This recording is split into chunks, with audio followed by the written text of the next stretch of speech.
రాష్ట్ర సమితికి కూడా న్యాయం జరుగుతుంది.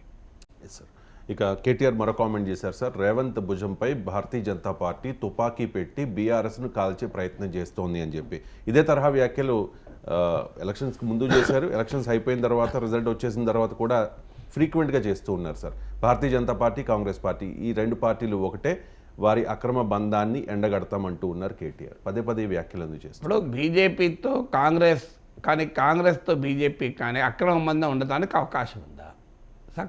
సక్రమ బంధం అవకాశం లేదు, అక్రమ బంధం అవకాశం లేదు. నేను ఆ రెండు పార్టీలే దేశంలో ప్రధాన ప్రత్యర్థులు. సో ఆ రెండు పార్టీల మధ్య బంధం ఉంటే ఇక ఎవరితో బంధం లేని. అందువల్ల ఇవాళ భారతీయ జనతా పార్టీ లక్ష్యమే కాంగ్రెస్ ముక్త భారత్, బీఆర్ఎస్ ముక్త భారత్ అనలే కదా, తెలుగుదేశం ముక్త భారత్ అనలే కదా, వైసీపీ ముక్త భారత్ అనలేదు కదా. సో బీజేపీ నినాదమే కాంగ్రెస్ ముక్త భారత్. అందువల్ల కాంగ్రెస్ పార్టీ రాష్ట్ర ప్రభుత్వంతో బీజేపీ కాంగ్రెస్ పార్టీతో కుమ్మక్కయ్యే అవకాశం బీజేపీకి ఉంటుందా? సో పొలిటికల్ కామన్ సెన్స్ ఉన్న ఎవరైనా అంగీకరిస్తారా? కాంగ్రెస్ పార్టీ కూడా బీజేపీతో కలిస్తే ఏ రకమైన ప్రయోజనం పొందుతుంది? ఏ ప్రయోజనం పొందిందైతే అక్రమ బంధాలు సక్రమ బంధాలు ఉండవు కదా. ప్రయోజనం ఏంటి? అట్లీస్ట్ ఇమాజినేషన్కి అందేందా? కాంగ్రెస్ బీజేపీ కలిసి తెలంగాణలో బంధం పెంచుకుంటే అది దేశంలో ఇతర రాష్ట్రాలపైన ప్రభావం ఉండదు. అది రెండు జాతీయ పార్టీలు కదా. సో కర్ణాటకలో మరి ఏం చేస్తారు? ఎవరితో బంధం పెట్టుకుంటారు? సో అందువల్ల రెండవది, తెలంగాణలో కూడా కాంగ్రెస్కు దూసుకొస్తున్న ప్రత్యర్థి బీజేపీ. దేశంలోనే కాదు, దేశంలో ప్రధాన ప్రత్యర్థి కాదు, తెలంగాణలో కూడా దూసుకొస్తున్న ప్రత్యర్థి. అందువల్ల తన ప్రత్యర్థికి పెంచి పోషిస్తుందా ఏ పార్టీ అయినా?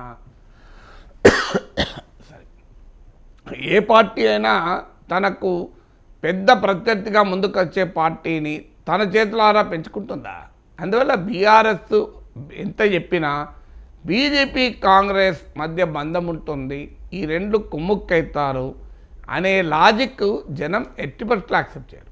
అందులో అసెంబ్లీ ఎన్నికల్లో పోనీయండి, అధికారంలో బీఆర్ఎస్ ఉంది కనుక, రెండు ప్రతిపక్షాలుగా ఉన్నాయి కనుక అధికారంలో ఉన్న పార్టీని దించడానికి కలిసారేమో అని చెప్తే ఏమైనా ఇంకా అంత నమ్మకం కలుగుతుందేమో. కానీ జరుగుతున్నది లోక్సభ ఎన్నికలు కదా.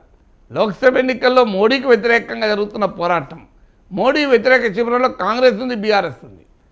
కానీ మోడీ వ్యతిరేక శిబిరంలో ఒకవేళ లేకపోతే మోడీ బీఆర్ఎస్ ఒకవైపు ఉంటారు, కాంగ్రెస్ ఇంకోవైపు ఉంటారు. కానీ మోడీ అనుకూల శిబిరంలో కాంగ్రెస్ ఎట్లా చేరుతుంది? అలా కాంగ్రెస్ బీజేపీ మధ్య అక్రమ బంధం ఏర్పడుతుంది. అది బీజేపీకో కాంగ్రెస్కో లాభం అవుతుంది. ఇంకో పార్టీ ఒప్పుకుంటుందా? అంటే బీజేపీ సీట్లు పెరిగేలా కాంగ్రెస్ పనిచేస్తుందా? కాంగ్రెస్ సీట్లు పెరిగేలా బీజేపీ పనిచేస్తుందా?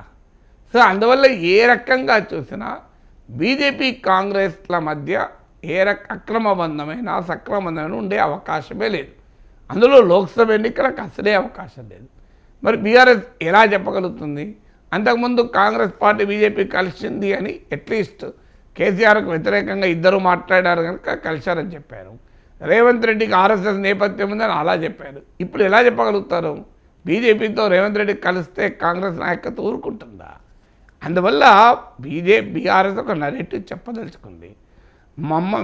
బీఆర్ఎస్ బీజేపీతో కలిసింది అనే అవకాశం ఉంది కనుక, సో బీఆర్ఎస్ బీజేపీ కలవలేదు, కాంగ్రెస్ బీజేపీ కలిశాయి అనే నరేటివ్ చెప్పే ప్రయత్నంలో ఈ మాటలు చెప్తున్నారు. అందుకే కృష్ణా రివర్ బోర్డును తీసుకెళ్లి కేంద్రం చేతిలో పెట్టి తెలంగాణ ప్రజలకు నష్టం చేశారు. ఇలా రకరకాల విమర్శలు చేస్తూ కాంగ్రెస్ బీజేపీ కలుస్తున్నాయని చెప్పే ప్రయత్నం చేస్తున్నారు. కానీ అది రాజకీయంగా తెలివైన వ్యూహం అని అనుకోను. ఎందుకంటే ఇట్ విల్ నెవర్ సెల్. అంటే తెలంగాణ సమాజం అంత అమాయకంగా ఆ రెండు ప్రధాన ప్రత్యర్థులు కలుస్తారని నమ్మరు. అయితే బీఆర్ఎస్ తాను బీజేపీతో కలవడం లేదు అనే అంశాన్ని చెప్పే ప్రయత్నంలో ఈ వాదన చేస్తుంది. ఆ వాదన రాజకీయంగా పెద్ద ప్రయోజనం బీఆర్ఎస్కి ఇస్తుందని నేను అనుకోను.